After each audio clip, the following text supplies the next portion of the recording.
Magla-lockdown na dahil sa influenza. I-click ang link sa post na ito para sa detalye. Hoy, hindi totoo yan. At sino ka ba? Hindi ka naman totoong taga-DSWD ah. Totoo akong taga-DSWD. May logo ako dito oh. Baka ikaw ang fake. Ako ang totoong taga-DSWD.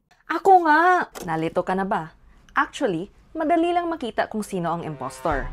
Ang totoong DSWD Facebook page ay may ganitong blue checkmark called a verified badge. At peke itong DSWD page na walang checkmark.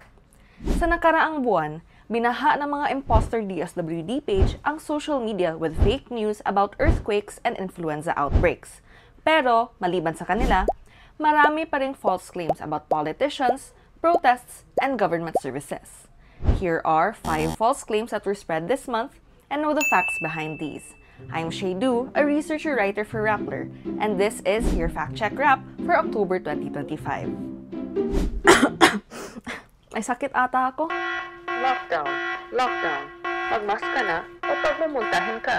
Teka lang, inuubo lang, lockdown at mandatory face mask agad? Ganito ang logic ng mga fake news peddler na nagpapakalat ng false claims about an influenza outbreak this month. Totoo man na maraming influenza cases ngayon, normal daw ito para sa flu season ayon sa Department of Health. Meaning, walang flu outbreak, so walang lockdown, walang mandatory face mask policy, at wala ring curfew. Although may mga genuine class suspensions dahil sa flu cases, maraming fake DSWD pages ang nagpapakalat ng mga pekeng listahan at presidential orders sa mga area kung saan walang pasok. Make sure may verification mark ang isang social media account bago ka maniwala sa anumang balita na ipinost nito. Target din ng mga troll ang fake news tungkol sa lindol.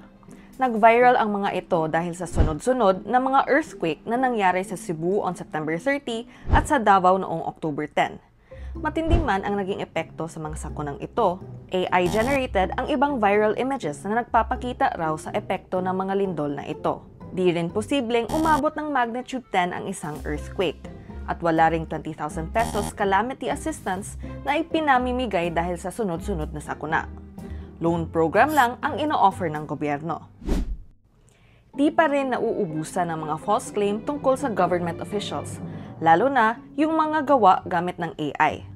Ang mga video na ito of Congressman Arjo Atayde, former House Speaker Martin Romualdez, hati-hati sa pondo at mga proyekto. Basta dagdagan mo ang sa akin, marami pa akong ipapa-repair. and Senate President Tito Soto Dapat patawan ng 50% tax ang lahat ng content creators. ay AI-generated. Bago maniwala sa mga photo at video na ganito, gamitin ang isang AI detector para malaman mo kung totoo ba ito o hindi. Ginamit na naman ang pangalan ni Pangulong Bongbong Marcos para sa iba't ibang false claim ngayong October.